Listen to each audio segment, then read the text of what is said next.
Fala, Rovai! Fala, Rovai! O editorial do Fórum 11:30. Esse é o momento onde a gente faz uma reflexão sobre um tema específico. E eu tenho analisado muito as pesquisas. Aliás, queria dizer para você que está assistindo este Fala, Rovai, que nós temos muitas novidades. Eu já falei aqui para os amigos que acompanham o Fórum 11:30 para esse ano de 2022 que está chegando. E uma das coisas que a gente vai ter no começo de 2022, para quem é sócio Fórum ou para quem é membro da Fórum no YouTube, sócio do site ou membro do YouTube, é um curso com Marcos Coimbra sobre como ler e entender pesquisas eleitorais, que vai ser no dia 24 de janeiro, das 19 às 22 horas, fechado, só para membros e sócios, ou para quem quiser pagar a parte, sem manguinhos, R$100. É uma forma de viabilizar o canal. A pesquisa de hoje é a pesquisa Quaest, que é uma pesquisa feita em parceria com a Genial. Você vê que sempre tem um banco por trás. É uma pesquisa quantitativa que foi feita agora, do dia 2 ao dia 5 de dezembro, com 2.037 entrevistas e uma margem de erro de 2,2 para cima ou para baixo. Ela é uma pesquisa que foi feita em loco, né? Não é de internet nem de telefone. E um dos dados que surgem logo de cara, quando você vai olhar aqui o gráfico, não sei se a Adri separou, deve estar na tela para vocês, é que houve uma diminuição do negativo na avaliação do governo Bolsonaro. Bolsonaro, que tinha 56% em novembro de rejeição, né, de negativo. Então você pergunta, qual a avaliação do governo Bolsonaro? Negativo, regular ou positivo? Negativo, 50%. Eram 56% em novembro. Regular, 26%. Eram 22% em novembro. E positivo, 21%. Eram 19%. Isso mostra, e esse dado, ele reforça dados de pesquisas anteriores nesse mesmo caminho. Bolsonaro parou de cair. Desde o momento que ele sai de cena no pós-7 de setembro, né, ele deu uma crescidinha na rejeição e depois o eleitorado, que talvez seja aquele eleitor mais conservador de direita, mas que não estava gostando da xingação, da zoeira, dos escândalos, da ameaça à democracia, começa a falar, não, as coisas estão indo, a despeito da gravíssima crise econômica que aflige não só mais pobres e miseráveis, mas também a classe média brasileira. Essa avaliação por região, a maior queda foi no Sul. No Sul era 54% de negativo, foi para 40%. Quando você separa por região, né, você vê que você pode ter maiores distorções. Por exemplo, a região Sul corresponde a aproximadamente 15% do eleitorado brasileiro. De 2.000 pesquisas, foram feitas 300 no Sul. A margem de erro para 300 pesquisas é muito maior do que a margem de erro para 2.000. Quer dizer, no equilíbrio na nação, 2.000 é algo que vai, se tem uma distorção no Sul, a do Nordeste compensa, a do Centro-Oeste, por aí vai. Então, é preciso sempre ponderar isso. Eu não gosto muito de separar região, estado. Estado, então, é muito pior. Olha, no Rio Grande, no Amapá, ele teve... No Amapá, quantas pesquisas foram feitas no Amapá? 15? 20? Então, a gente não deve se ater muito a isso, mas o que se percebe é que houve uma queda no público feminino razoável, a rejeição era de 59% e foi para 50%. O que pode explicar isso? A chegada ou a anunciada chegada do auxílio emergencial, de alguma maneira, poderia explicar, mas a queda entre aqueles que ganham até 2 salários mínimos, os que ganham de 2 a 5 e de mais de 5 salários mínimos, é proporcional, é praticamente igual.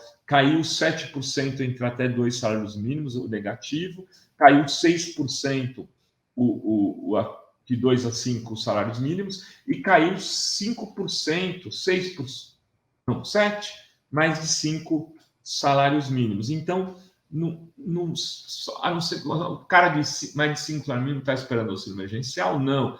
Então, talvez a explicação não tenha tanta relação com auxílio emergencial. Bom, religião, mais ou menos a mesma coisa, os eleitores ali, eu quero chegar a problemas e percepções, né? É a economia estúpida, eu venho repetindo isso, e pesquisa após pesquisa, 41% das pessoas falam, o principal problema do país é a economia. 19% falam, é a pandemia, ainda alto, e 14% questões sociais e corrupção. Então, 10% corrupção. Então, a gente tem a corrupção, que é o grande discurso do Moro, o combate à corrupção, é 10% Esse eleitorado, muito provavelmente, vai ser do Moro. Ele aparece com 10% nessas pesquisas. E se a gente for ver, é que não tem isso segmentado, desses 10% vão estar praticamente dos 5 salários para cima como um todo, porque a parte que ganha menos de 2 salários mínimos, de 2 a 5, está preocupado com a economia, está preocupado com o salário, desemprego, crescimento econômico e inflação. O desemprego é o que chama mais... 18% das pessoas estão preocupadas com o desemprego, 14% com o crescimento econômico, 9% com a inflação, dos 40% total. É aí que vai se decidir. Fome e miséria é 11%, é muita coisa também. Mas vamos lá, vamos para eleições de 2022. Eleições, o Lula tem... Quem você prefere que vença? Não é quem você vai votar. Quem você prefere que vença? Lula, 46%. Nem Lula, nem Bolsonaro, 24%. Bolsonaro, 24%. Veja, o nem Lula e nem Bolsonaro empata com Bolsonaro, 24-24. A questão é que nem Lula e nem Bolsonaro é Ciro, é Moro, é Dória, é o cara lá do Partido Novo, Felipe Dávila, é a renca toda. Né? É a renca toda. E vocês, esse grupo aí, dificilmente vai conseguir fechar num único nome. O Moro, se as coisas caminharem do jeito que estão caminhando, pode vir a ser o cara que abocanha a maior parte desse eleitorado. Mas hoje, mesmo ele abocanhando, se o Ciro mantiver a candidatura, e o Ciro não parece ter menor interesse em apoiar o Moro, ele será, por incrível que pareça, o muro de contenção para o Bolsonaro ir para o segundo turno. Se o Bolsonaro não voltar a crescer, como está indicando o negativo, positivo e regular dele. O negativo diminuiu. Então, há uma indicação de que é possível que o Bolsonaro volte, sim, a crescer nas próximas pesquisas. Bom, intenção de voto para presidente. Lula, 47%, Bolsonaro, 24%, Sérgio Moro, 11%, Ciro Gomes, 7%, né? Num cenário sem o Dória. Com o Dória, Lula 46, Bolsonaro 23, Sérgio Moro 10, Ciro Gomes 5, Dória 2, Rodrigo Pacheco 1 e Felipe Dávila 1. Eu vou ficar nesse cenário que me parece mais provável. Até o momento, são os candidatos que de fato se apresentam. O Rodrigo Pacheco ainda tem seu nome mantido, e o pessoal não lançou uma candidatura, por enquanto está embarcando na candidatura Lula. Vamos conversar daqui a pouco até aqui com o deputado Ivan Valente sobre isso, sobre esse cenário. Lula fica com o Alckmin entrando na chapa, o pessoal fica com o Alckmin entrando na chapa, e eu vou falar também um pouquinho se o PT perde ou ganha votos com o Alckmin na chapa. Mas o Lula, nesse cenário, ganharia no primeiro turno. Faria 52% dos votos válidos e ganharia de 52% a 48%. Não é pouca coisa. No segundo turno, aquela história de que se o Bolsonaro não for o outro candidato papa, de novo, não faz sentido. O cenário mais complicado eleitoralmente para o Lula é no segundo turno com o Bolsonaro, que ele ganharia de 55 a 31. Num cenário Lula e Sérgio Moro, seria 53 a 29 para o Lula. Com o Ciro Gomes, 54 a 21. Com o João Dória, 57 a 14. Com o Rodrigo Pacheco, 58 a 13. Vejam, né? O cenário empata Lula e Bolsonaro. A diferença é a mesma de que Lula e Sérgio Moro, mas o Lula teria mais 2% de votos com o Bolsonaro, mas Bolsonaro também teria 2% a mais de votos. Então, não tem candidatura hoje com condições ou qualquer nível de esperança de derrotar Lula no segundo turno, se esse segundo turno vier a ocorrer.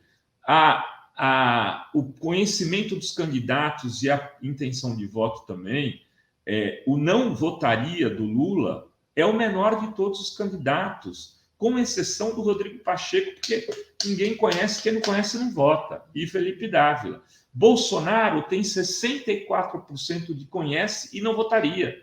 Lula tem 43%. Moro tem 61%. O Moro tem conhece e não votaria 61%. Enfim, tem mais um monte de coisa nessa pesquisa, inclusive como hábitos de mídia. Vejam, as pessoas dizem que se informam, 52% dizem que se informam sobre política pela TV, 22% por redes sociais e 9% por sites, blogs e portais de notícias. As pessoas confundem redes sociais com sites, blog e portal de notícias. Juntos, dois dá 31%. É muito significativo. É muito significativo. O rádio tem 3%, jornais impressos tem 2%. O grande sistema de informação hoje é a TV, sites e rede social, sites de política, que dão 9% sozinhos, dão 3 vezes o rádio e 4,5 vezes os jornais impressos juntos, os sites e os portais que falam de política. É um dado expressivo dessa pesquisa Quaest e que deveria levar, por exemplo, a sites que cobrem política como o nosso a serem melhor vistos pela publicidade e também pelos políticos em geral. Muitos deles ficam fazendo bico para dar entrevista para sites assim, porque eles querem só falar. Aí eles vão lá e dão uma entrevista numa rádio X, façam uma coluna de jornal. Essa é uma nota na coluna da fulana de tal, do fulano de tal. Queridos, beijo, essa é a velha mídia, está acabando. O que não acabou é a TV, e TV é um negócio tão monstruoso que as pessoas confundem até com Netflix, né? Então, assim, é TV aberta, é TV fechada, tem quantas milhares de TV, né? Outro dado dessa pesquisa da Genial é sobre o Lula serviço do Alckmin. 64% dos pesquisados dizem que não faz a menor diferença se o Alckmin for vice do Lula. Tanto faz como tanto fez. Salada de chuchu. 20% dos que preferem que Lula vença, no entanto, estariam mais propensos a votar se o Alckmin fosse vice. E nesse mesmo contingente que estão propensos a votar no Lula, só 10% reprovam o acordo. Ou seja, para cada 2 pessoas que preferem o Alckmin de vice, tem uma que é contrária. O saldo é positivo, nesse caso, dessa pesquisa, em defesa do nome do Alckmin. Enfim, de maneira geral, há uma... Sim, o vice significa, parece que muito pouco ainda para a maior parte dos eleitorados. É esse o que a pesquisa diz. E pode-se dizer também, por outro lado, que a rejeição é muito baixa, mais baixa do que a aprovação. Queridas e queridos, essa era a análise da pesquisa Quaest que eu tinha para trazer a vocês neste Fala Rovai. E, então, eu encerro, como sempre, dizendo beijas, beijos e beijos a todas, todos e todes. Valeu!